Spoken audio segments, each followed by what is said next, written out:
കേരളത്തിൽ നിന്ന് അമേരിക്കയിലേക്ക് കുടിയേറിയെത്തിയ മലയാളികൾ ഏതെല്ലാം വ്യത്യസ്ത മേഖലകളിൽ പ്രവർത്തിക്കുന്നുവെന്ന് പലപ്പോഴും കേരളത്തിൽ ജീവിക്കുന്നവർക്ക് അജ്ഞാതമായിരിക്കും. ഞാൻ ഇന്ന് പരിചയപ്പെടുത്തുന്ന വ്യക്തി അത്തരത്തിൽ വളരെ വ്യത്യസ്തമായൊരു മേഖലയിൽ കഴിഞ്ഞ 30 വർഷങ്ങളായി അമേരിക്കയിൽ പ്രവർത്തിക്കുന്നയാളാണ്.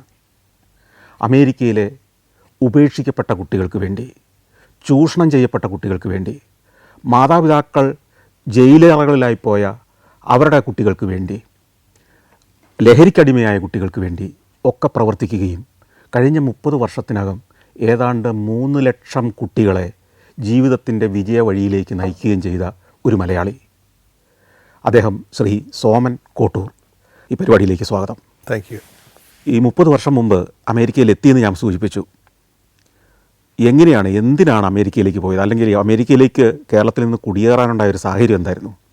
അമേരിക്കയ്ക്ക് പോകാനായിട്ട് 30, 40, 50 വർഷം മുമ്പ് എനിക്ക് ചാൻസ് ഉണ്ടായിരുന്നു. എൻ്റെ ബ്രദേഴ്സെല്ലാം അവിടെയായിരുന്നു. അന്നും എനിക്ക് കേരളത്തിൽ തന്നെ കഴിയണമെന്നൊരാഗ്രഹമായിരുന്നു. എൻ്റെ പേരൻസ് ഉണ്ട്, അവരെ നോക്കുക, എൻ്റെ വൈഫുണ്ട്, പിള്ളേരുണ്ട്. പക്ഷേ അതുകൊണ്ട് കോട്ടയത്തൊരു ബിസിനസ് തുടങ്ങി. ബിസിനസ് വളരെ നല്ല രീതിയിൽ പ്രവർത്തിച്ചു. പക്ഷേ അവസാനം അത് വളരെ പരാജയമായി. എന്ത് ബിസിനസ്സായിരുന്നു അത്? Sanitary wears business. അങ്ങനെ നന്നായിട്ട് കുറേ നാൾ ചെയ്തു. വളരെ കഠിനാധ്വാനം ചെയ്ത് എല്ലാ സൈറ്റുകളിലും പോയി ഓർഡർ പിടിക്കുകയും ഒക്കെ ചെയ്തുകൊണ്ടിരുന്നതാണ്. പക്ഷേ ബിസിനസ് പെട്ടെന്ന് കുറഞ്ഞ് കോമ്പറ്റീഷൻ കൂടി. അപ്പോൾ പിടിച്ചു നിൽക്കാൻ മേലാത്തൊരവസ്ഥ വന്നു. ശരിക്കും പിടിച്ചു നിൽക്കാൻ പറ്റാതാകുക എന്ന് പറഞ്ഞാൽ ഞാൻ കേട്ടിട്ടുള്ളത് അന്ന് വലിയ സാമ്പത്തിക പ്രതിസന്ധിയിലായി തന്നെയാണ്. അതെ, കറക്റ്റ്. ഒത്തിരി പേർക്ക് പൈസ കൊടുക്കാനുണ്ടായിരുന്നു. ഒരു ഓൾമോസ്റ്റ് 25 ലക്ഷം രൂപയും അന്ന് 30 വർഷം മുമ്പ് കൊടുക്കാനുണ്ടായിരുന്നു. അന്നത്തെ 25 ലക്ഷം രൂപ എന്ന് പറഞ്ഞാൽ ഇന്നത്തെ 25 കോടി രൂപയ്ക്ക് ഉണ്ട്.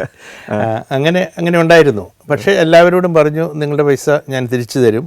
നാട് വിട്ട് പോകാന്ന് പറയുമ്പം ഈ കടം തന്നവരൊക്കെ പ്രശ്നം ഉണ്ടാക്കില്ലേ? പ്രശ്നങ്ങൾ ഉണ്ടാക്കിക്കൊണ്ടിരുന്നു. പക്ഷേ നമ്മളെന്തോ ഒരു ദൈവാനുഗ്രഹം കൊണ്ടും ഭാര്യയും കുട്ടികളെയും ഞാൻ അമേരിക്കയ്ക്ക് കൊണ്ടുപോകുന്നില്ല. അവരിവിടെ നിൽക്കുകയാണ്. ഭാര്യ ഫെഡറൽ ബാങ്ക് എംപ്ലോയിയാണ്, അവിടെ വർക്ക് ചെയ്യുന്നു.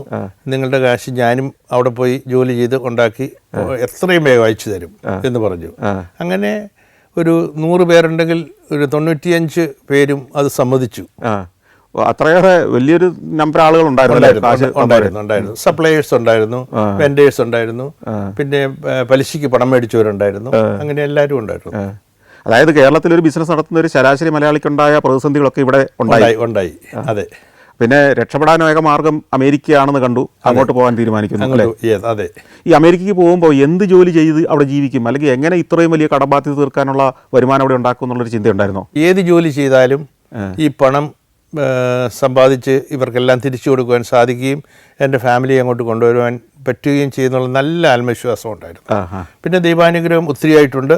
എൻ്റെ ഭാര്യ മുട്ടുകുത്തി നിന്ന് പ്രാർത്ഥിക്കുകയെന്നും എനിക്ക് വേണ്ടിയും കുടുംബത്തിന് വേണ്ടിയും എല്ലാവർക്കും വേണ്ടിയും.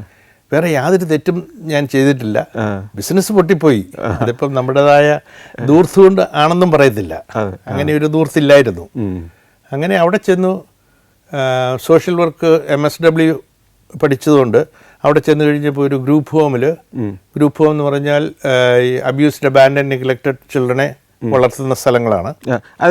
അതെങ്ങനെയാണ് അവിടെ ഈ ഗ്രൂപ്പ് ഹോം എന്ന് പറഞ്ഞാൽ അതിൻ്റെ ഒരു എൻവയോൺമെൻറ്റ് എങ്ങനെയാണ്, അതൊന്ന് വിശദീകരിക്കുക. ഗ്രൂപ്പ് ഹോം എന്ന് പറയുന്നത് അമേരിക്കയിൽ സ്റ്റേറ്റും ഫെഡറൽ ഗവൺമെൻറ്റുമാണ് അബ്യൂസ്ഡ്, അബാൻഡൻ ആൻഡ് നെഗ്ലക്റ്റഡ് ചിൽഡ്രനെ, ചൂഷണം ചെയ്യപ്പെട്ട കുട്ടികൾ, അതെ അല്ലേ, ലൈംഗിക ചൂഷണം മുതൽ അല്ലാത്ത തര ചൂഷണം ഒക്കെയുള്ള ചൂഷണം ചെയ്യപ്പെട്ട കുട്ടികൾ, മാതാപിതാക്കൾ ഉപേക്ഷിച്ച കുട്ടികൾ, അങ്ങനെയൊക്കെ ഉള്ളതായിരിക്കുമല്ലോ. അതെ, പേരൻസ് ജയിലിലായിട്ടുള്ളവർ, ഡൈവോഴ്സ്ഡ് ആയിട്ടുള്ള. അതെ, അങ്ങനെയുള്ള കുട്ടികളെ നോക്കേണ്ടത് സ്റ്റേറ്റിൻ്റെയും ഫെഡറൽ ഗവൺമെൻറ്റിൻ്റെയും റെസ്പോൺസിബിലിറ്റിയാണ്. അപ്പോൾ അവർ സ്റ്റേറ്റും ഫെഡറൽ ഗവൺമെൻറ്റും പ്രൈവറ്റ് ഏജൻസികളുമായിട്ട് കോൺട്രാക്റ്റ് കൊടുത്തിട്ട് ഈ കുട്ടികളുടെ കാര്യങ്ങൾ നോക്കാൻ പറയും. അപ്പം നമുക്ക് ഒരു സ്ഥലം ഉണ്ടായിരിക്കണം, ഒരു വീടുണ്ടായിരിക്കണം, അവിടെ 10 കുട്ടികളെ പാർപ്പിക്കാം, സ്റ്റാഫ് ഉണ്ടായിരിക്കണം, സ്കൂളിൽ വിടണം, മെഡിക്കൽ നീഡ്, ട്രാൻസ്പോർട്ടേഷൻ എല്ലാം അവരുടെ. അതായത് ഒരു ഹോസ്റ്റൽ പോലെ ഫുൾ ടൈം പ്രവർത്തിക്കുകയാണ്. അതെ, ഹോം എവേ ഫ്രം ഹോം. അത് ശരി. നമുക്ക് അവർക്കൊരു വീട് നമ്മൾ കൊടുക്കുകയാണ്. അല്ല, ഇത് ഗവൺമെന്റ് നേരിട്ടല്ല നടത്തുന്നത്, അല്ല, സ്വകാര്യ വ്യക്തികളെ, ഇത്തരം കേപ്പബിൾ ആയ ആളുകളെ ചുമതലപ്പെടുത്തുകയാണ് ചെയ്യുന്നത്, സ്വകാര്യ കമ്പനികളെ. അതെ, അതിൽ ഒന്നിലാണ് ഞാൻ വർക്ക് ചെയ്തത്. അവിടെ എന്തായിരുന്നു ജോലിയുടെ സ്വഭാവം? അതായത് ഞാൻ 3 ഷിഫ്റ്റ് ചെയ്യുമായിരുന്നു. 3-24 24 അവേഴ്സ്. അപ്പം ഫസ്റ്റ് ഷിഫ്റ്റ് രാവിലെ ഓഫീസിലെ കാര്യങ്ങൾ, വീടുകൾ ക്ലീൻ ചെയ്യുക, വണ്ടികളെല്ലാം ശരിയാണോ നോക്കുക. വൈകുന്നേരം സെക്കൻഡ് ഷിഫ്റ്റ് 5 മുതൽ 1 മണി വരെ. അന്നേരം പിള്ളേർക്ക് ഭക്ഷണം ഉണ്ടാക്കി കൊടുക്കുക, അത് കഴിഞ്ഞ് മരുന്ന് കൊടുക്കുക, അവരെ കിടത്താനായിട്ടെല്ലാം സജ്ജീകരണങ്ങൾ ചെയ്യുക, സ്നാക്സ് കൊടുക്കുക. പിന്നെ 1 മണി മുതലുള്ള ഷിഫ്റ്റ് എന്ന് പറയുന്നത് ഓവർനൈറ്റാണ്. അത് നമ്മൾ ടി വി ഒക്കെ കണ്ടുകൊണ്ട് ഒരു 3-4 മണിക്കൂറൊക്കെ ഒന്ന് മയങ്ങും, റെസ്റ്റ് ചെയ്യും, അത്രയുമേ പറ്റുള്ളൂ. അപ്പോൾ അങ്ങനെ 3 ഷിഫ്റ്റ് ചെയ്യുമ്പം 3 ഷിഫ്റ്റിൻ്റെ ബെനിഫിറ്റും കിട്ടും. അപ്പം അങ്ങനെ കുറേ 2 വർഷത്തോളം ജോലി ചെയ്തപ്പം ഈ മുഴുവൻ പൈസയും എനിക്ക് തിരിച്ചടയ്ക്കാൻ സാധിച്ചു. ആദ്യത്തെ മാസം തന്നെ അയച്ചു കഴിഞ്ഞപ്പോഴേ എല്ലാവർക്കും സന്തോഷമായി, കുറേശ്ശെ എല്ലാവർക്കും കിട്ടുന്നുണ്ടെന്നുള്ളത്. അങ്ങനെ ആ മുഴുവൻ കടവും തിരിച്ച് വീട്ടിയ ശേഷം മാത്രമാണ് ഞാൻ വൈഫിനെയും പിള്ളേരെയും അമേരിക്കയ്ക്ക് കൊണ്ടുവന്നത്. അമേരിക്കയ്ക്ക് വൈഫിനെയും പിള്ളേരെയും കൊണ്ടുപോകുമ്പോൾ ഒരു ഫിനാൻഷ്യൽ സ്റ്റെബിലിറ്റി അവിടെ ആയി കഴിഞ്ഞിട്ടുണ്ടോ? ഉണ്ട്. ഈ സ്ഥാപനത്തിൽ തന്നെയാണ് അപ്പോഴും ജോലി ചെയ്യുന്നത്? അല്ല, they hired me as a social work. പക്ഷേ അത് കഴിഞ്ഞപ്പോൾ പറഞ്ഞു അത് പോരാ, ലോവർ സാലറികൾ തരാൻ പറ്റുള്ളൂ. ഞാൻ പറഞ്ഞു നമുക്ക് ചോയ്സ് ഒന്നുമില്ല. അപ്പോൾ അത് സ്വീകരിച്ചു. അപ്പോൾ ഒരിക്കലും ഒരു സൂപ്പർവൈസർ, ഒരു കേസ് മാനേജർ എന്നെ വിളിച്ചു ചോദിച്ചു, സൈമൺ എന്തുകൊണ്ട് ഇതുപോലൊരു ഹൗസ് തുടങ്ങിക്കൂടാ? അപ്പോൾ എൻ്റെ മനസ്സിൽ ആശയം ആദ്യ ദിവസം തന്നെ ഉണ്ടായിരുന്നു. അപ്പോൾ ഇതുകൂടെ കേട്ടപ്പോൾ എനിക്ക് കുറച്ചുകൂടി ഒരു എക്സൈറ്റ്മെൻറ്റ് വന്നു. അങ്ങനെ ഞാൻ അതിൻ്റെ പേപ്പർ വർക്കും കാര്യങ്ങളും നടത്തി ആദ്യത്തെ ഹോംസ് 94 തുടങ്ങാൻ സാധിച്ചു. ആദ്യത്തെ ഹോം തുടങ്ങുന്ന സമയത്ത് എത്ര വർഷമായിട്ടുണ്ടായിരുന്നു അവിടെ ചെന്ന്? 2 വർഷം. ഈ 2 വർഷം കൊണ്ട് അപ്പോൾ അവിടെ സിറ്റിസൺഷിപ്പോ അല്ലെങ്കിൽ അങ്ങനെയുള്ള കാര്യങ്ങളൊക്കെ പൂർത്തിയായിട്ടുണ്ടോ? അല്ല, എനിക്ക് H1B വിസ കിട്ടി. ആ വിസയുള്ളവർക്ക് ഇങ്ങനെ നടത്താൻ പറ്റുമോ? അങ്ങനെ ഞാനൊരു പാർട്ണറെ കൂട്ടിയായിരുന്നു. എൻ്റെ കസിന് ബാബു എന്ന് പറഞ്ഞ് ഞങ്ങൾ ഒരുമിച്ച് പഠിച്ചതാണ്, സോഷ്യൽ വർക്ക്, എൻ്റെ കസിനാണ്. അപ്പം പുള്ളിയും ഞാനും കൂടെ കൂടിയാണ് തുടങ്ങുന്നത്. ശരി. ഇത്തരം ഒരു കുട്ടികൾക്കുള്ള ഒരു ഹോം ഇത്തരത്തിൽ തുടങ്ങണമെങ്കിൽ അവിടെ എന്തൊക്കെ ഫെസിലിറ്റിയാണ് നമുക്ക് വേണ്ടേ? അത് തുടങ്ങുന്നതിൻ്റെ ആദ്യത്തെ ഇതെന്ന് വെച്ച് കഴിഞ്ഞാൽ നിങ്ങൾ പ്രോഗ്രാം അറിഞ്ഞിരിക്കണം. ഞാൻ ഈ പുതിയ ജോലി ചെയ്ത സ്ഥലത്ത് നിന്ന് ആദ്യത്തെ ദിവസം മുതൽ എല്ലാ ദിവസവും പ്ലസ് ആൻഡ് മൈനസ് നോട്ട്സ് എഴുതി വെക്കും. ഒരു വലിയ ബുക്കിൽ എഴുതി വെക്കും. ഇതിൽ ഇന്നത്തെ നല്ല കാര്യങ്ങൾ, ഇന്നത്തെ മോശമായ കാര്യങ്ങൾ, എന്താണ് നമുക്ക് ഇമ്പ്രൂവ് ചെയ്യാൻ പറ്റുന്നത്. ഞാൻ ഗ്രൂപ്പ് ഹോം തുടങ്ങുമ്പോൾ എനിക്ക് അതുപോലത്തെ 4 ബുക്ക് ഉണ്ടായിരുന്നു. 400-500 പേജുള്ള 4 ബുക്ക്. അവത്തിൽ നിന്നാണ് ഞാൻ പ്രോഗ്രാംസ് എല്ലാം ഡെവലപ്പ് ചെയ്തത്. അപ്പം നമുക്കറിയാം ഇന്ന ഭക്ഷണം കൊടുത്താൽ കുട്ടികൾക്ക് നല്ലതാണ്, ഇന്നത് കൊടുത്താൽ മോശമാണ്, അല്ലെങ്കിൽ ഇന്ന ആക്ടിവിറ്റീസ് കുട്ടികൾ കുറച്ചുകൂടെ റിസപ്റ്റീവാണ് എന്നുള്ള ഒരു ഐഡിയ ഉണ്ടായിരുന്നു. അതായത് ഈ 2 വർഷം കൊണ്ട് ഇതിന്റെ ഇൻ ആൻഡ് ഔട്ട്സ് മുഴുവൻ നമ്മൾ പഠിച്ചു. അതായത് കുട്ടികളെ എങ്ങനെ കൈകാര്യം ചെയ്യണം, അവരെ എങ്ങനെ സന്തുഷ്ടരാക്കി നിർത്തണം, അവരെ എങ്ങനെ മോട്ടിവേറ്റ് ചെയ്യണം, അവർ എന്ത് പറഞ്ഞാൽ അവർ നിരാശരാകും അല്ലെങ്കിൽ അവർ ഡൗൺ ആവും, എന്ത് ചെയ്താൽ പറഞ്ഞാൽ അവര് മോട്ടിവേറ്റഡ് ആവും അല്ലെങ്കിൽ ഇംപ്രസ്ഡ് ആവും, ഇതൊക്കെ അറിഞ്ഞു ഈ സമയം അറിഞ്ഞു. അതുമല്ല അവരുടെ ഫാമിലിയെക്കുറിച്ച് ചോദിക്കുക, അവരുടെ ദുഃഖങ്ങളിൽ നമ്മൾ ഒരു നല്ല സമീപനം നടത്തുക. ഇത് ശരിയാകും, ഇന്ന് നിങ്ങളിവിടെ വന്നിരിക്കുന്നത് നിങ്ങളുടെ മിസ്റ്റേക്ക് കൊണ്ടല്ല എന്നുള്ള 1-on-1 ടൈം എടുക്കുമായിരുന്നു ഞാൻ. രാത്രിയിലൊക്കെ ചില കുട്ടികൾ ഉറക്കത്തിൽ പേടിച്ചുണരും, കാരണം ദുസ്വപ്നങ്ങൾ കണ്ടുകൊണ്ട്. അപ്പോൾ അവിടെ പോയിരുന്ന അവരോട് സംസാരിച്ച് കഴിയുമ്പോൾ വളരെ ഒരു ആശ്വാസമാണ്.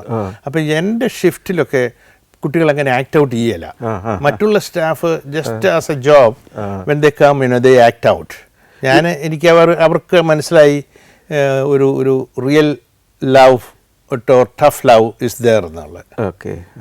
ഈ മറ്റുള്ളവരെന്ന് പറയുന്നത് കൂടുതലും ആ നാട്ടുകാരായിരുന്നു? അതെ, എല്ലാവരും ആ നാട്ടുകാരാണ്. അവർ പൊതുവെ ഈ പ്രൊഫഷൻ, ജോലി സമയം തീർക്കുക അങ്ങനെ ചിന്തിക്കുന്നവരാണെന്ന് എനിക്ക് തോന്നുന്നു. ഒട്ടുമുക്കാലും അല്ലേ? അതെ. എപ്പോഴും എൻ്റെ മനസ്സിലുണ്ടായിരുന്നത് it should be very different from other agencies. That means every child comes to Sunshine need to experience a Sunshine experience. Okay. ഈ സൺഷൈൻ എക്സ്പീരിയൻസ് എന്ന് പറഞ്ഞാൽ എന്താണ്? സൺഷൈൻ എക്സ്പീരിയൻസ് എന്ന് പറഞ്ഞാൽ ഒരു കുട്ടി വന്നു കഴിഞ്ഞാൽ ആദ്യത്തെ ദിവസം തന്നെ അവർക്ക് ആവശ്യമുള്ള വസ്ത്രങ്ങൾ, shoes, belt, underwears, hygiene boxes, അങ്ങനെയുള്ളതെല്ലാം ആദ്യത്തെ ദിവസം തന്നെ കൊടുക്കും. ഇത് കൊടുക്കണമെന്ന് നിർബന്ധമില്ല. ഇത് കൊടുക്കുമ്പോഴേ ഇവൻ എക്സൈറ്റഡ് ആവും. അവനൊരു ഓറിയന്റേഷൻ കൊടുക്കും, റൂൾസ് പറയും, റൂൾസിന്റെ കോൺസിക്വൻസ് പറയും, പോയിന്റ് സിസ്റ്റം പറയും. ഇത്ര രീതിയിൽ നല്ല പോയിന്റ് കിട്ടിയാൽ ഈ ആഴ്ചയിൽ നിനക്ക് 4 രൂപ അലവൻസ് കിട്ടും, അത് നിനക്ക് ഇഷ്ടം പോലെ ചെലവാക്കാം, സ്കൂളിൽ പോകണം. അങ്ങനെ പല പ്രോഗ്രാംസും ഞാൻ ഡെവലപ്പ് ചെയ്തു. For example all for success. അതായത് സ്കൂളിലും വീട്ടിലും സ്കൂളിലും നന്നായിട്ട് പഠിക്കുന്ന കുട്ടികൾ നന്നായിട്ട് ബിഹേവ് ചെയ്യുന്ന കുട്ടികൾ അവരെ ഒരു മാസത്തിൽ ഒരു പ്രാവശ്യം ഓഫീസിൽ കൊണ്ടുവന്ന് ഒരു ഡിന്നറും സർട്ടിഫിക്കറ്റ്സും സമ്മാനവും കൊടുക്കും. ഓ ശരി. പിന്നെ അവരുടെ എല്ലാ ബർത്ത്ഡേയ്സും അവർക്ക് ഇഷ്ടമുള്ള ഫുഡ് ഉണ്ടാക്കി കൊടുക്കും. ഇപ്പം ചില കുട്ടികൾ പറയും I never had a steak for long time. Okay, അന്ന് 10 പേർക്കും സ്റ്റേക്കാണ്. ഓ ശരി. ചിലർ പറയും അവർക്ക് മെക്സിക്കൻ ഫുഡ് വേണം, അപ്പോൾ മെക്സിക്കൻ ഫുഡ് ഉണ്ടാക്കി കൊടുക്കും. ഹോം മെയ്ഡ് മെക്സിക്കൻ ഫുഡ് ഉണ്ടാക്കി കൊടുക്കും. അങ്ങനെ പല കുട്ടികളും എനിക്ക് നല്ല ഓർമ്മയുണ്ട്. പല കുട്ടികളും ഒരിക്കലും ഒരു ബർത്ത്ഡേ ആഘോഷിച്ചിട്ടില്ല. 14 വയസ്സുള്ള കുട്ടി I never had A birthday. ഒരു ബർത്ത്ഡേയും ബലൂണും ഒരു തൊപ്പിയൊക്കെ വെച്ചാണ് സെലിബ്രേറ്റ് ചെയ്യുന്നത്. എന്നിട്ട് അതിൻ്റെ പിക്ചർ എടുത്ത് അവന് കൊടുക്കുകയും ചെയ്യും. അങ്ങനെ ഒരു നമ്മുടെ കുട്ടികളെ എങ്ങനെ നമ്മൾ നോക്കുന്നു അതുപോലെ തന്നെ ആണ്. അതായത് സ്നേഹം ഇവിടെ കിട്ടുമെന്ന് അവന് ബോധ്യം വരുത്തും അല്ലേ?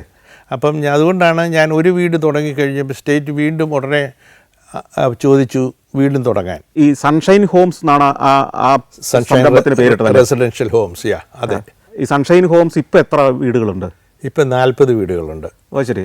32 എണ്ണം സ്റ്റേറ്റും 8 എണ്ണം ഫെഡറൽ ഗവൺമെന്റിന്റെയും. ഇത് രണ്ടും തമ്മിൽ നടത്തുന്ന വ്യത്യാസമല്ല ഉണ്ട്? ഈ ഫെഡറൽ ഗവൺമെന്റ് എന്താണ്? ബേസിക്കലി സെയിം, പക്ഷേ ഫെഡറൽ ഗവൺമെന്റ് റെഫ്യൂജി ചിൽഡ്രൻ ആണ്, പുറത്തുനിന്ന് വരുന്ന കുട്ടികളാണ്. ഈ ഗൗട്ടമാല ആൻഡ് മറ്റു കൺട്രികളിൽ നിന്ന് വരുന്നവരെ ഇവർ കൊണ്ടുവന്ന് നമ്മുടെ കൂടെ പാർപ്പിക്കുകയാണ്. ശരി. ഈ ഗവൺമെന്റ് ഇതിന് എന്താണ് സപ്പോർട്ട് ചെയ്യുന്നത്? ഓരോ കുട്ടിയുടെയും അവർ ചെയ്തിട്ട് ഒരു കുട്ടിക്ക് ഒരു ദിവസം ഒരു പെർ ഡിയം തരും. ശരി. ആ പെടിയും വെച്ച് നമ്മൾ മാനേജ് ചെയ്യണം. അപ്പോൾ ആദ്യകാലങ്ങളിലൊക്കെ വളരെ കുറഞ്ഞ തുകയുണ്ടായിരുന്നു. പക്ഷേ അത് good if you manage well is enough. ഇവിടെ പരാജയപ്പെട്ടെങ്കിലും അവിടെ ചെന്ന് കഴിഞ്ഞപ്പോൾ ഫിനാൻഷ്യൽ ഡിസിപ്ലിൻ ഉണ്ടായിരുന്നു ഒത്തിരി. അങ്ങനെ അത് വളരെ സക്സസ് ആക്കാൻ സാധിച്ചു. ഞാൻ എല്ലാത്തിലും they will say I'll micromanage up to one extent. പക്ഷേ അതുപോലെ തന്നെ 24 മണിക്കൂറും വർക്ക് ചെയ്യുമായിരുന്നു. I was a workaholic too. ഈ ഇത്തരത്തിൽ വരുന്ന കുട്ടികളുണ്ടല്ലോ, ഈ കുട്ടികളെല്ലാം വ്യത്യസ്തമായ ജീവിത സാഹചര്യങ്ങളിൽ നിന്നാണ് വരുന്നത്. അതെ. ഇവർക്കൊക്കെ വിചിത്രവും നമ്മൾ ചിലപ്പോൾ ഞെട്ടിപ്പോകുന്നതുമായ ഒരു പശ്ചാത്തലം ഉണ്ടാവും. ഉണ്ട്. അത്തരത്തിലുള്ള പല കഥകളും ഓർമ്മയിലുണ്ടാവില്ലേ? ഉണ്ട്. അപ്പോൾ ഒരു കുട്ടി ഒരു 15 വർഷം മുമ്പെന്ന് പറയാം, അന്ന് അവന് അവിടെ വരുമ്പോൾ അവൻ്റെ പേര് സാൻഡോസ് എന്നാണ്. മെക്സിക്കൻ ഹെറിറ്റേജിലാണ്. അവിടെ വന്നു കഴിഞ്ഞപ്പോൾ അവനെ വീട്ടിൽ നിന്ന് പിണങ്ങി ഏതാണ്ട് പോയി ഡ്രഗ് അടിച്ച് പാർക്കിൽ കിടന്ന് പോലീസ് അവിടുന്ന് അവിടെ പിടിച്ചുകൊണ്ട് വരുന്നത്. അതിനെ പിടിച്ചുകൊണ്ട് വന്നു, ഞങ്ങളുടെ ഹോമിൽ കൊണ്ടുപോയാക്കി. ഞാൻ അവനുമായിട്ട് സംസാരിച്ചു. ആദ്യമൊന്നും സംസാരിക്കുകയില്ലായിരുന്നു. പക്ഷേ അത് കഴിഞ്ഞിട്ട് I developed relationship with him. Then I told house managers to have a eye on him. കൂടുതൽ സംസാരിക്കാനും കമ്മ്യൂണിക്കേറ്റ് ചെയ്യാനും പറഞ്ഞു. അവിടെ തന്നെ എൻ്റെ കൂടെ തന്നെ 8 വർഷത്തോളം ഉണ്ടായിരുന്നു ഈ ഹോമിൽ. അത് കഴിഞ്ഞിട്ട് കോളേജിൽ പോയി ബാച്ചിലേഴ്സ് ഡിഗ്രി എടുത്തു, മാസ്റ്റേഴ്സ് എടുത്തു. ഇപ്പം PhD പഠിച്ചുകൊണ്ടിരിക്കുകയാണ്. And even he was working in a community college. I was so proud of him. He used to come and see me. And he is getting married next year if I am right. അത് ഭയങ്കര success സ്റ്റോറിയാണ്. അതുപോലെ പല സ്റ്റോറികളുമുണ്ട്. ഒരു സമയത്ത് ഞാനൊരു എൻ്റെ ഫ്രണ്ട്സും എല്ലാം കൂടി ഒരു റെസ്റ്റോറൻറ്റിൽ ഏതോ ഒരു ബർത്ത്ഡേ സെലിബ്രേഷൻ പോയപ്പം അവിടെ ഇരുന്ന് ഞങ്ങൾ ഭക്ഷണമൊക്കെ ഓർഡർ ചെയ്തു. കഴിച്ചുകൊണ്ടിരുന്നപ്പം ഒരാൾ ഒരു സൂട്ടും ഒക്കെ ഇട്ട് കൈയൊക്കെ ഇട്ട് നല്ല ഇട്ടിട്ട് ഓടി വന്നിട്ട് സൈമൺ, are you Simon? എന്ന് ചോദിച്ചു. ഞാൻ പറഞ്ഞു യെസ്.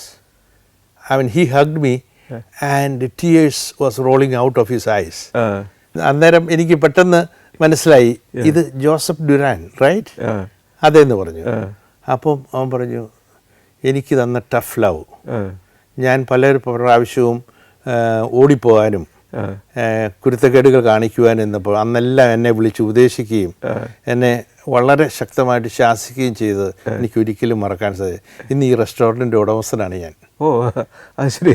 ഈ റെസ്റ്റോറൻറ്റ് ഉടമസ്ഥനാണെന്ന് പറഞ്ഞ് അത് കഴിഞ്ഞിട്ട് ഞങ്ങൾ ഭക്ഷണം എല്ലാം കഴിച്ച് തീരാറായപ്പോൾ അവനും അവൻ്റെ ഹോൾ സ്റ്റാഫ് കെയും ഒരു പാട്ടുമൊക്കെ പാടി.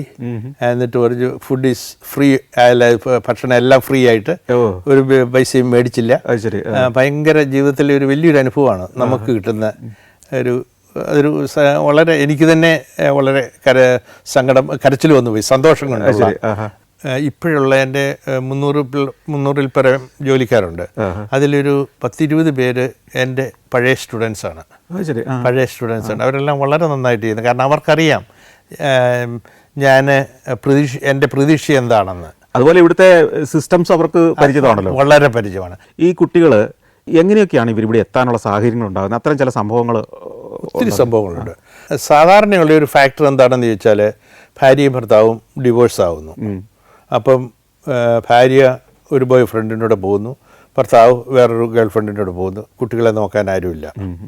അപ്പം ഗവൺമെൻറ് ആ കുട്ടികളെ അവർ പാർക്കിലായിരിക്കും, അല്ലെ ലിവിങ് സിറ്റുവേഷൻ വളരെ മോശമായിരിക്കും. അപ്പം അവിടെ പാർക്കിൽ എന്ന് പറഞ്ഞാൽ പ്ലേ ഗ്രൗണ്ടിലൊക്കെ അലഞ്ഞു നടക്കുമ്പോൾ ആരുമില്ലെന്ന് അറിഞ്ഞു കഴിയുമ്പോൾ സ്കൂൾ സോഷ്യൽ വർക്കറോ അല്ലെങ്കിൽ പോലീസുകാരോ വന്ന് ചോദിച്ചിട്ട് അവരെ സ്റ്റേറ്റിലേക്ക് കൊണ്ടുപോയി കൊടുക്കും. അത് കഴിയുമ്പോൾ അവിടുന്ന് നമ്മളെ വിളിച്ച് നമ്മളുടെ പ്ലേസിൽ അവർ പ്ലേസ് ചെയ്യും. അല്ല, ഇത്തരത്തിലൊക്കെ ധാരാളം കുട്ടികളുണ്ടാകുന്നുണ്ട്. ഈ പേരൻസ് ഡൈവേഴ്സ് ആകുന്നതുകൊണ്ട് ഒത്തിരി. എന്തുകൊണ്ടാണ് ഈ പേരൻസ് ഈ മക്കളെക്കുറിച്ച് യാതൊരു ആശങ്കയും, അല്ലെങ്കിൽ ഡൈവേഴ്സ് ചെയ്യുമ്പോൾ അവരുടെ കാര്യം നോക്കി അങ്ങ് പോകില്ല? അവർ കുറച്ചുകൂടി ഒത്തിരി അവിടുത്തെ സെൽഫിഷ്നെസ് ആകാം. ആ കുട്ടി അവരുടെ രണ്ടുപേരുടെ അല്ലായിരിക്കാം. എൻ്റെ കുട്ടി, നിങ്ങളുടെ കുട്ടി, നമ്മുടെ കുട്ടി എന്ന് പറയുന്ന പോലെ അങ്ങനെ ഒരു അവസ്ഥ അമേരിക്കയിൽ എപ്പോഴും ഉണ്ട്. അങ്ങനെയാകാം. പിന്നെ എന്നാന്ന് ചോദിച്ചു കഴിഞ്ഞാൽ ചിലപ്പം ചില കുട്ടികൾ അസുഖങ്ങൾ ഉണ്ടായിരിക്കാം, വയലന്റ് ബിഹേവിയർ ഉണ്ടായിരിക്കാം. അങ്ങനെയാകുമ്പം അവർക്ക് ഡീൽ ചെയ്യാനുള്ള സഹിഷ്ണുതയില്ലായിരിക്കും. അപ്പോൾ ഇങ്ങനെ ഉപേക്ഷിച്ചിട്ട് പോകാന്നുള്ളതല്ലാതെ അവർക്ക് തന്നെ വേണമെങ്കിൽ ഇത്തരം ഹോമുകളിൽ കൊണ്ട് ഏൽപ്പിക്കാൻ പറ്റില്ലേ? അവരങ്ങനെ കൊണ്ടുപോയി കഴിഞ്ഞാൽ അവരുടെ പേരിൽ തെറ്റുകൾ ചുമത്താം. കാരണം നിഗ്ലക്റ്റിംഗ് എ ചൈൽഡ് എന്നുള്ള ആ ഒരു ഇത് ഇങ്ങനെ ഉപേക്ഷിച്ച് പോയാലും ചെയ്യാം. പക്ഷെ അന്നേരം പിന്നെ ഇവർ അങ്ങ് മാറിപ്പോവും, ഒരു സ്റ്റേറ്റ് വിട്ടങ്ങ് പോവും. അങ്ങനെയൊക്കെ ഉണ്ട്. പിന്നെ ഉള്ളത് സാധാരണ ഒരു കോമൺ ഫാക്ടർ എന്ന് പറയുന്നത് ഈ ജയിലിൽ പേരൻസ് ഒരാൾ ജയിലിലേക്ക് പോയി, അപ്പോൾ ഭർത്താവ് ജയിലിലായി. അപ്പോൾ കുട്ടികളെ ഭക്ഷണം മേടിക്കാനോ വീടിന് റെൻറ്റ് കൊടുക്കാനോ ഭാര്യയുടെ പൈസ ഇല്ലാതെ വരും. അപ്പോൾ ഭാര്യ ഒന്നുകിൽ ഇതുപോലെ സ്റ്റേറ്റിനെ വിളിച്ചു പറയാം, ഞങ്ങൾക്ക് സാധിക്കുകയല്ല, എനിക്ക് അതുകൊണ്ട് അവരെ കൊടുക്കണം, അങ്ങനെ കൊടുക്കുന്നവരുണ്ട്. അല്ലാതെ പിള്ളേരെ അവിടെ ഇട്ടിട്ട് പോകുന്നവരുണ്ട്. പിന്നെ ഇവർ വീടുകളിൽ എന്തെങ്കിലും അസ്വസ്ഥത കാണുകയാണെങ്കിൽ അയൽവാസികൾ വിളിച്ച് പോലീസിനോട് പറയും. അന്നേരം സോഷ്യൽ സർവീസ് ഡിപ്പാർട്ട്മെൻറ്റിൽ നിന്ന് വന്ന് ഇൻ്റർവ്യൂ ചെയ്യും. അത് കഴിഞ്ഞിട്ട് വളരെ മോശമായ ജീവിത കണ്ടീഷനാണെങ്കിൽ ആ കുട്ടിയെ അവിടെ നിന്ന് മാറ്റും. നമ്മുടെ അടുത്ത് വരുമ്പോൾ നമ്മളൊരു ന്യൂ സ്റ്റാർട്ടാണ്, ഒരു പുതിയൊരു ജീവിതം കൊടുക്കാനാണ് നമ്മൾ. അപ്പോൾ അതുവരെ അവൻ ശീലിച്ചത് ഒക്കെ എങ്ങനെയാണ് അവൻ ഒരു ദിവസം ഉപേക്ഷിക്കാൻ തയ്യാറാവുക? അത് വളരെ കുറച്ച് സമയമെടുക്കും. അതിനാണ് ഞങ്ങൾക്ക് കൗൺസിലിംഗ് ഉണ്ട്. ഞങ്ങളുടെ തന്നെ ഹൗസ് മാനേജേഴ്സ് കൗൺസിൽ ചെയ്യും. പിന്നെ ഔട്ട്സൈഡ് കൗൺസിലേഴ്സ് ഉണ്ട്, ഏജൻസി വഴി കൊണ്ടുപോകും. അവർ ഇവരുമായിട്ട് സംസാരിക്കും. പിന്നെ ചില കുട്ടികൾക്ക് മരുന്ന് വേണ്ടി വരും, ADHD, ബൈപോളാർ, അങ്ങനെയുള്ള ഇതൊക്കെ. നിങ്ങൾക്കൊരു മെഡിക്കൽ ടീമുണ്ടോ? ഉണ്ട്. അത് സ്ഥിരമായിട്ടുള്ളതാണോ അതോ? എൻ്റെ ഓഫീസിലൊരു ഡോക്ടറും ഒരു ഫാർമസിയും ഉണ്ട്, അവിടെ തന്നെയുണ്ട്. പിന്നെ സ്പെഷ്യലൈസ്ഡ് ആയിട്ട് വേണമെങ്കിൽ വേറെ നമുക്ക് എവിടെ വേണമെങ്കിലും കൊണ്ടുപോകാം. കാരണം ഇവർക്ക് ഇൻഷുറൻസ് ഉണ്ട്, സ്റ്റേറ്റിൻ്റെ ഇൻഷുറൻസ് ഉണ്ട്. പിന്നെ നമ്മൾ പ്രൊവൈഡ് ചെയ്യേണ്ട transportation, supervision and shelter, food, everything, education. ഈ ജയിൽ പുള്ളികളുടെ മക്കൾ ഒക്കെ ഉണ്ടല്ലോ, ഇതിനകത്ത് വരുമല്ലോ. അപ്പോൾ ഈ ജയിൽ പുള്ളികൾ റിലീസായി കഴിഞ്ഞ് ഈ മക്കളെ കാണാൻ വരികയോ അല്ലെങ്കിൽ ഇവർ തമ്മിലുള്ള കണ്ടുമുട്ടലൊക്കെ എങ്ങനെയാണ്, കണ്ടിട്ടുണ്ടാവില്ലേ? ഉണ്ട്. അതായത് ഒരു വർഷങ്ങൾക്ക് മുമ്പ് ഒരു വീട്ടിലെ ഒരു കുട്ടിയുടെ പിതാവ് ജയിലിലായിരുന്നു. അപ്പം ഒരു വിസിറ്റേഷൻ അനുവദിച്ചിട്ടുണ്ട്. അപ്പം എൻ്റെ ഒരു സ്റ്റാഫ് ആ കുട്ടിയായിട്ട് ജയിലിൽ പോകുന്നു. അപ്പം അപ്പന് വളരെ വൈകാര്യതയായിരുന്നു, വളരെ ബുദ്ധിമുട്ടായിരുന്നു, കണ്ട് ഇങ്ങനെ വളരെ ഇമോഷണലായിരുന്നു. അത് കഴിഞ്ഞിട്ട് ഈ കുട്ടി തിരിച്ചു വന്നു കഴിഞ്ഞപ്പം അവിടെയുള്ള മറ്റു 6 കുട്ടികളുടെയും അച്ഛന്മാർ ജയിലിലാണ്. അപ്പോൾ അവർക്കെല്ലാം പോകണം. അത് കഴിയുമ്പോൾ ഞങ്ങൾ സെപ്പറേറ്റ് ആയിട്ട് അറേഞ്ച് ചെയ്തത് വളരെ ബുദ്ധിമുട്ടാണ്. അവിടെ ജയിലിൽ വിളിച്ച് അപ്പോയിൻമെൻ്റ് എടുക്കണം, പെർമിഷൻ എടുക്കണം, ഡിഫറെൻറ്റ് ടൈം ആവും. ഇപ്പോൾ നമ്മളൊരു വണ്ടി വേണം, ഒരാൾ സ്റ്റാഫ് വേണം, സൂപ്പർവൈസ് ചെയ്യണം. പക്ഷേ അതിൻ്റെ എല്ലാം ഒരു ഗുണം എന്താണെന്ന് വെച്ചാൽ ഈ കുട്ടികൾ അത് കണ്ട് അവിടെ പോയി പിതാവിനെ കാണുകയും ഫാദറിനെ കാണുകയും സംസാരിക്കുകയൊക്കെ ചെയ്യുമ്പം ആ പേരൻസ് എല്ലാം നല്ലതാണ് പറഞ്ഞു കൊടുക്കുന്നത്. നിങ്ങൾ നന്നാകണം, എനിക്കോ ഇത് പറ്റിപ്പോയി, ഇനി നിനക്കത് ഉണ്ടാകരുത്, നീ ഡ്രഗ് ഉപയോഗിക്കരുത്, നീ അബദ്ധങ്ങളിൽ പെടരുത് എന്നുള്ള എല്ലാ ഇതും കൊടുക്കുമായിരുന്നു. ഈ കേരളത്തിൽ ജനിച്ചു വളർന്ന ഒരാളെന്ന നിലയിൽ നമ്മുടെ കുടുംബ ബന്ധങ്ങളുടെ ഒരു ഊഷ്മളത, അവിടെ കുട്ടികളും മാതാപിതാക്കളുമായിട്ടുള്ള ഒരു ബന്ധം, അത് ആ ഡിഫറൻസ് എങ്ങനെയാണ് നിരീക്ഷിച്ചിട്ടുള്ളത്? ജനറലൈസ് ചെയ്യാൻ ബുദ്ധിമുട്ടുണ്ട്. കാരണം ചില കുടുംബങ്ങൾ വളരെ കോടിയിലാണ്. അപ്പന്, അമ്മ, സഹോദരങ്ങളെ, സഹോദരികളെ വളരെ ഹാപ്പി ആയിട്ട് കഴിയുന്നവരുണ്ട്. വേറെ മറ്റ് ഇത് നോക്കുകയാണെങ്കിൽ അപ്പന് അമ്മയും 2 ധ്രുവങ്ങളിലായിരിക്കും, മക്കൾ വേറെ രീതിയിലായിരിക്കും. 18 വയസ്സ് ആകാൻ വേണ്ടി നോക്കിയിരിക്കുകയായിരിക്കും മക്കൾ. 18 വയസ്സാകാൻ നോക്കിയിരിക്കും അപ്പൻ ഇവനെ അവിടെ നിന്ന് ഇറക്കി വിടാൻ.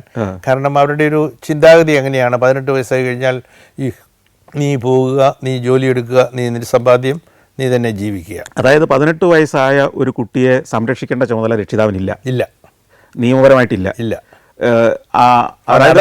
അഡൽട്ടായി അങ്ങനെ കഴിഞ്ഞാൽ സ്വന്തം വഴി കണ്ടുപിടിച്ചോണം ഒരു വിദ്യാർത്ഥിയാണെങ്കിലും, അല്ലേ? അതെ. അത് ശരിക്കും പറഞ്ഞാൽ അത് ഒരു നല്ല കാര്യമാണോ? ഈ സൺഷൈൻ ഹോംസിൻ്റെ പശ്ചാത്തലത്തിൽ നോക്കുമ്പോൾ ഒരു തരത്തിലൊരു കുട്ടിക്ക് ദുരനുഭവമാണോ നൽകുന്നത്? അല്ല, ഞങ്ങളുടെ പശ്ചാത്തലത്തിൽ നോക്കുമ്പോൾ ഞങ്ങൾ അവിടെ വരുന്ന കുട്ടികൾ 18 വയസ്സാകുന്നതിന് മുമ്പ് അവനെ എന്തെങ്കിലും ഒരു ട്രേഡ് പഠിപ്പിച്ചിരിക്കും.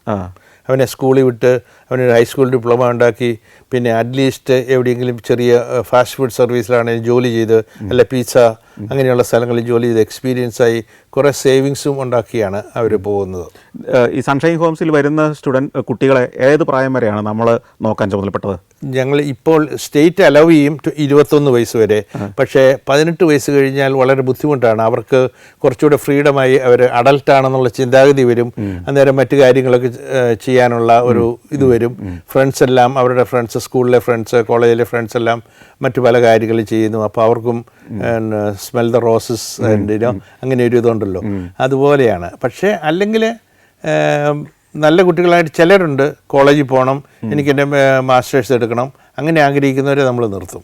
ഈ പൊതുവെ ഇവിടുത്തെ പേരൻസിന് അറിയാൻ താല്പര്യമുള്ളൊരു, അല്ലെങ്കിൽ അവരെ അറിഞ്ഞിരിക്കേണ്ട ഒരു കാര്യം എനിക്ക് തോന്നുന്നത്, അവിടുത്തെ ഈ പേരൻറ്റിങ്ങിൻ്റെ ഒരു സ്വഭാവമാണ്. രക്ഷിതാവാണെങ്കിൽ പോലും ഇപ്പോൾ ഒരു കുട്ടിയെ ശിക്ഷിക്കാൻ, തല്ലാൻ, അടിക്കാൻ, അല്ലെങ്കിൽ അവനെ രൂക്ഷമായി നോക്കാൻ പോലും നിയന്ത്രണങ്ങളുള്ള ഒരു നിയമ സംവിധാനമല്ലേ അവിടെ ഉണ്ട്. അതായത് നമുക്ക് ഫിസിക്കലായിട്ട് ഒരു കുട്ടിയെ ഒന്നും ചെയ്യാൻ സാധിക്കില്ല. അത് രക്ഷിതാവാണെങ്കിലും അത് ചെയ്തു കഴിഞ്ഞാൽ ഫിസിക്കൽ അബ്യൂസ്, അത് പേരൻസിനെ അറസ്റ്റ് ചെയ്യാം. അവരുടെ പേരിൽ കുറ്റം ചുമത്തി അവർക്ക്, അതായത് ഒരു ചെവിക്ക് നുള്ളിയാൽ പോലും വേണമെങ്കിൽ. ചില കുട്ടികൾ സ്കൂളിൽ പോകുമ്പോൾ ഈ സോഷ്യൽ വർക്കേഴ്സ് മാൻഡേറ്ററി റിപ്പോർട്ടേഴ്സാണ്. അപ്പോൾ ഒരു കുട്ടിക്ക് 2 ബ്രൂസ് ദേഹത്തുണ്ടെങ്കിൽ, അതായത് കരിവാളിച്ച് കിടന്നാൽ, അത് സോഷ്യൽ വർക്കർ പോലീസിനെ വിളിച്ചു പറയും. അത് കഴിഞ്ഞ് അവിടുന്ന് സോഷ്യൽ വർക്കറും പോലീസോട് കൂടി കുട്ടിയെ ഇൻ്റർവ്യൂ ചെയ്യും. അപ്പോൾ കുട്ടി പറഞ്ഞു, ഒരു പക്ഷേ പറയും, ഇന്നലെ അച്ഛൻ എന്നെ അങ്ങോട്ട് തള്ളിയിട്ടതാണ്, അല്ലെങ്കിൽ എന്നെ ഇടിച്ചതാണ്. അങ്ങനെ പറഞ്ഞു കഴിഞ്ഞാൽ ഉടനെ കുട്ടിയെ അവിടുന്ന് മാറ്റുകയും ചെയ്യും. കുട്ടിയെ അങ്ങോട്ട് മാറ്റും, ഞങ്ങളുടെ ഹോംസിലേക്ക് മാറ്റും. പിതാവിൻ്റെ പേരിൽ കുറ്റം ചുമത്തുകയും കുട്ടിയെ സേഫായിട്ടുള്ള മറ്റ് സ്ഥലങ്ങളിലേക്ക് മാറ്റുകയും ചെയ്യും. അത് കഴിഞ്ഞ് അവർ ഇൻവെസ്റ്റിഗേറ്റ് ചെയ്ത് കുഴപ്പമില്ലെങ്കിൽ തിരിച്ചുവിടും. ഇല്ലെങ്കിൽ ഇവിടെ തന്നെ നിന്നിട്ട് പേരൻസിന് കൗൺസിലിങ്ങും മറ്റുള്ള സർവീസുകൾ കൊടുക്കും. അതുപോലെ തന്നെ വേറൊരു സിസ്റ്റം എന്ന് പറയുന്നത്, അവിടെ ഈ മുമ്പ് നമ്മൾ പറഞ്ഞ പോലെ തന്നെ ഒരു 18 വയസ്സ് കഴിഞ്ഞ ഒരു കുട്ടി പേരൻസിനൊപ്പം താമസിച്ച് ജീവിച്ച് പഠിക്കുന്ന സാഹചര്യങ്ങൾ പൊതുവേ കുറവല്ലേ? വലിയൊരു ശതമാനവും സ്വന്തം വഴി കണ്ടെത്താൻ ഒരു സമർത്ഥം. അതെ, വളരെ കുറവാണ്. അമേരിക്കൻ രീതിയിൽ എപ്പോഴും കുട്ടികൾ 17 വയസ്സ് 18 വയസ്സാകുമ്പോൾ കോളേജിലേക്ക് പോകും. അവിടെ ഡോമിൽ അല്ലെങ്കിൽ അപ്പാർട്ട്മെൻറ്റിൽ താമസിക്കും.